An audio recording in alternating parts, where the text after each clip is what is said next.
కేంద్ర ప్రభుత్వం ప్రవేశపెట్టిన 4 లేబర్ కోడ్లను భారతీయ మజ్దూర్ సంఘ్ స్వాగతిస్తుందని భారతీయ మజ్దూర్ సంఘ్ జాతీయ ఉపాధ్యక్షులు మల్లా జగదీశ్వరరావు అన్నారు.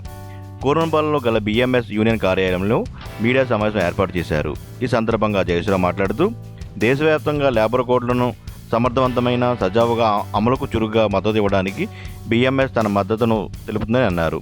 ఎన్నో ఏళ్లుగా 44 కార్మిక చట్టాలు అమలు ఉండేవని వాటిలో కొన్నింటిని తొలగించి మిగతా చట్టాలను ఏకం చేసే కేంద్రం 4 కోడ్లను తీసుకొచ్చింది అన్నారు.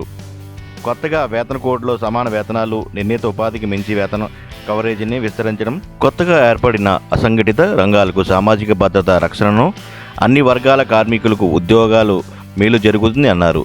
ఈ కార్యక్రమంలో బీఎంఎస్ రాష్ట్ర ప్రధాన కార్యదర్శి ఈఎంఎస్ నాయుడు, రాష్ట్ర కోశాధికారి ఎల్ ప్రసాద్ పాల్గొన్నారు. మల్లా జగదీశ్వరరావు, భారతీయ మజ్దూర్ సంఘ్ జాతీయ ఉపాధ్యక్షులు. మనందరికీ తెలిసిన విషయమే, బ్రిటిష్ కాలం తర్వాత నుంచి కూడా కార్మిక చట్టాల విషయాల్లో సుమారుగా 44 కార్మిక చట్టాలు ఉండేవి.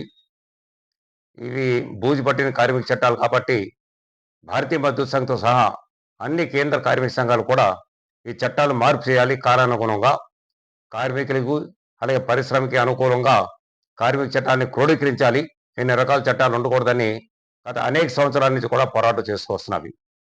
రెండో లేబర్ కమిషనర్ వాజ్పేయి గారి ప్రభుత్వ టైంలో ఏర్పాటు జరిగింది, శ్రీ రవీంద్ర వర్మ గారి నాయకత్వంలో. అప్పుడు కూడా భారతీయ మజ్దూర్ సంఘ్ ఈ చట్టాలన్నీ కూడా మార్పు చేసి దేశంలో సుమారుగా 40 కోట్ల మంది ఉన్నటువంటి అసంఘటిత రంగ కార్మికులకు కూడా కార్మిక చట్టాలు వర్తింపు చేసేటట్టుగా చట్టాలు మార్పు చేయాలని డిమాండ్ చేయడం జరిగింది. ఆ లేబర్ కమిషన్ రిపోర్ట్ని ప్రభుత్వం ఆమోదించింది, కానీ దాన్ని అమలు చేయలేదు ఈ రోజు వరకు కూడా. ఈరోజు కేంద్రంలో ఉండే ప్రభుత్వము 2019లో ఈ 29 కార్మిక చట్టాలని క్రోడీకరించి 4 లేబర్ కోడ్ కింద మార్పు చేసి పార్లమెంట్లో చట్టం చేశారు. కానీ అది అమలు జరగాలంటే అనేక రాష్ట్ర ప్రభుత్వాలు దానికి రూల్స్ ఫ్రేమ్ చేసి ఆమోదం తెలపాలి. గత 4 సంవత్సరాలు కూడా దేశంలో నుండి మెజారిటీ రాష్ట్ర ప్రభుత్వాలు దీని ఆమోదం తెలిపి రూల్స్ కూడా ఫ్రేమ్ చేసి కేంద్రాన్ని నివేదించారు. ఇందులో మొదటిది వేతన కోడ్. దీనివల్ల ఇప్పటి వరకు కూడా వేతన కోడ్లో దేశం మొత్తం మీద రాష్ట్రాల వారి కానీ కేంద్రంలో కానీ షెడ్యూల్ ఎంప్లాయ్మెంట్స్ అంటే నిర్దేశించినటువంటి కార్మికులు మాత్రం కనీస వేతనాలు ఉన్నాయి తప్ప అందరికీ కనీస వేతనాలు లేవు. కాబట్టి భారతీయ మజ్దూర్ సంఘ్ మొదటి నుంచి కూడా అందరికీ కనీస వేతనం ఉండి తీరాలి అనేటువంటి చట్టాన్ని తీసుకురావాలని ఎప్పటి నుంచి డిమాండ్ చేస్తున్నాం. కాబట్టి ఈ యొక్క వేతన కోడ్ ఆధారంగా అందరికీ కూడా కనీస వేతనం ఈరోజు దేశంలో లభ్యమవుతుంది. దాని అనుసరించి కేంద్ర ప్రభుత్వం కానీ రాష్ట్ర ప్రభుత్వాలు కానీ ఇప్పుడు చట్ట సవరణ చేయవలసిన అవసరం ఉన్నది. అలాగే సామాజిక భద్రత. దేశంలో ఈరోజు వరకు కూడా ఏదైతే ఆర్గనైజ్ సెక్టర్ ఉన్నాయో, కంపెనీల్లో పనిచేసే వాళ్ళు ప్రైవేట్ కానీ పబ్లిక్ సెక్టర్ కానీ వారికి మాత్రమే సామాజిక భద్రత ఉన్నది. గ్రాట్యుటీ కానీ, పిఎఫ్ కానీ, ఈఎస్ఐ కానీ, ఇన్సూరెన్స్ కానీ. కానీ అసంఘటిత రంగ కార్మికులు ఎవరికి కూడా ఈ రకమైన సామాజిక భద్రత లేదు. కాబట్టి సామాజిక భద్రత కోడ్ అనేది తీసుకొచ్చారు. దీంట్లో అందరికీ కూడా సామాజిక భద్రత ఎలా చేస్తూ ప్రభుత్వం కోడ్ నిర్దేశించింది. కాబట్టి దీన్ని కూడా భారతీయ మజ్దూర్ సంఘ్ సమర్థించింది. అలాగే పారిశ్రామిక సంబంధాల కోడ్, దీని మొదటి నుంచి కూడా బిఎంఎస్ కొన్ని సవరణలు సూచిస్తుంది. అలాగే భద్రతా కోడ్, దాంట్లో కూడా సవరణలు సూచించింది.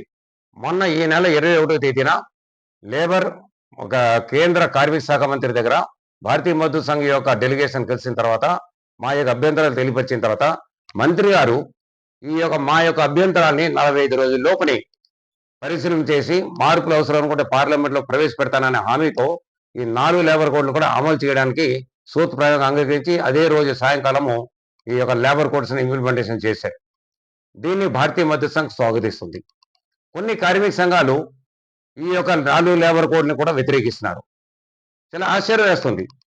ఎవరికైతే కనీస వేతనాలు లేవో వారికి కూడా కనీస వేతనాలు వచ్చేటట్టుగా ఈ యొక్క లేబర్ కోడ్లు ఉండగా మరి అటువంటి వారికి కనీస వేతనాలు వాళ్ళు వ్యతిరేకిస్తున్నారా? భారతీయ మజ్దూర్ సంఘ్ ఈ వేతన కోడ్ని అందుకే సమర్థిస్తుంది. ఎందుకంటే ఈరోజు అసంఘటిత రంగంలో ఉన్నటువంటి ఒక్క కార్మికుడు ఉన్నప్పుడు కూడా వారికి కనీస వేతనం ఉండి తీరాలి, షెడ్యూల్ ఎంప్లాయ్మెంట్ సంబంధం లేకుండా అన్నది ఈ వేజ్ కోడ్లో ఉన్నది. దాని అందుకుని మేము సమర్థిస్తున్నాం. మిగతా కార్మికులు వద్దంటున్నారు. ఈరోజు అంగన్వాడీ, అలాగే ఆశా కార్మికులు, ఓలా కార్మికులు, యూబర్ కార్మికులు, అలాగే మన యొక్క గిగ్ వర్కర్స్ అంటే స్విగ్గీ, జొమాటో ఇటువంటి యొక్క సప్లై చైన్ వర్కర్స్ చాలా మంది ఉన్నారు. వారికి ఎవరికి ఓనర్ కనబడడం లేదు. వారు భారతీయ మజ్దూర్ సంఘ్ రాష్ట్ర ప్రధాన కార్యదర్శి కేంద్ర ప్రభుత్వము ఈ నెల 21వ తారీఖున అమలు చేసినటువంటి లేబర్ కోడ్లుని భారతీయ మజదూర్ సంఘంగా స్వాగతిస్తున్నాము. ముఖ్యంగా అసంఘటిత రంగ కార్మికులకి, కోట్లాది మంది పనిచేసినటువంటి అసంఘటిత రంగంలో ఉన్న కార్మికులకి ఎంతో లాభదాయకమైనటువంటి కోడ్లని భారతీయ మజదూర్ సంఘం స్వాగతిస్తుంది.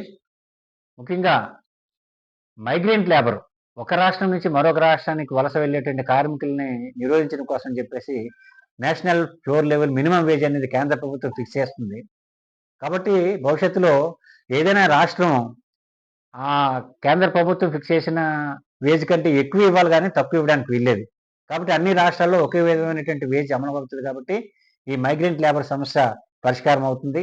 అలాగే జీడీఎస్ కార్మికులు, పోస్టల్ డిపార్ట్మెంట్లో ఉన్నటువంటి జీడీఎస్ కార్మికులు, వాళ్ళు కూడా అసంఘటిత రంగము, ప్రతి గ్రామంలో కూడా వారు సర్వీస్ చేస్తుంటారు. వాళ్ళకు కూడా ఈ పిఎఫ్, ఈఎస్ఐ సౌకర్యం లభిస్తుంది. ఈ విధంగా అనేకమైనటువంటి సదుపాయాలు ఈ లేబర్ కోడ్స్ ద్వారా భారత కార్మిక వర్గానికి లభించడం జరుగుతుంది.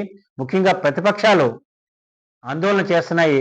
వాళ్ళ తాలూకా జెండాలు వేరే ఉన్నాయి. కేవలం ప్రభుత్వాన్ని వ్యతిరేకించడమే కానీ లక్ష్యం కానీ కార్మికుల యొక్క శ్రేయస్సు వాళ్ళకి ఏమాత్రం దృష్టిలో లేదని నేను భావిస్తున్నాను. ఎందుకంటే ఉదాహరణకి మొన్న 23వ తారీఖున జవహర్లాల్ నెహ్రూ యూనివర్సిటీలో పొల్యూషన్ కోసం ధర్నా చేస్తామని చెప్పేసి పర్మిషన్ తీసుకున్నటువంటి వామపక్ష అనుబంధ విద్యార్థి సంస్థలు అక్కడికి వచ్చి ఏదైతే ఎన్కౌంటర్లో చనిపోయినటువంటి హిడ్మాకి అమర్ రహే అనేటువంటి కీర్తించడం, వాళ్ళ తలకు ఎజెండా ఏమిటంటే వెనకాతలు ఉన్న ఎజెండా వేరే ఉంది. కార్మికుల్ని పక్కద్రోవ పెట్టించి కార్మిక చట్టాలకు వ్యతిరేకంగా ధర్నాలు చేస్తామని చెప్తున్నారు. మొన్నటి వరకు కూడా 44 చట్టాలని 4 కోడ్లుగా విభజిస్తున్నారని చెప్పేసి చెప్పారు. కానీ ఈ రోజున 29 చట్టాలని 4 కోడ్లుగా విభజించారు. మిగిలిన 15 చట్టాలు ఏమయ్యాయి అంటే ఈ 15 చట్టాలు ఇప్పటి వరకు అసలు ఉపయోగంలో లేకుండా, అవసరం లేకుండా ఉన్నటువంటి చట్టాలు. ఇప్పుడేమో వాళ్ళు కూడా 29 చట్టాలని చెప్పేసి చెప్తున్నారు. కాబట్టి ఈ 4 చట్టాలు కూడా కార్మికులకు ఎంతో లాభదాయకమైనది చెప్పేసి మేము భావిస్తున్నాము. భారతీయ మజదూర్ సంఘ్ వాటిని స్వాగతిస్తుంది.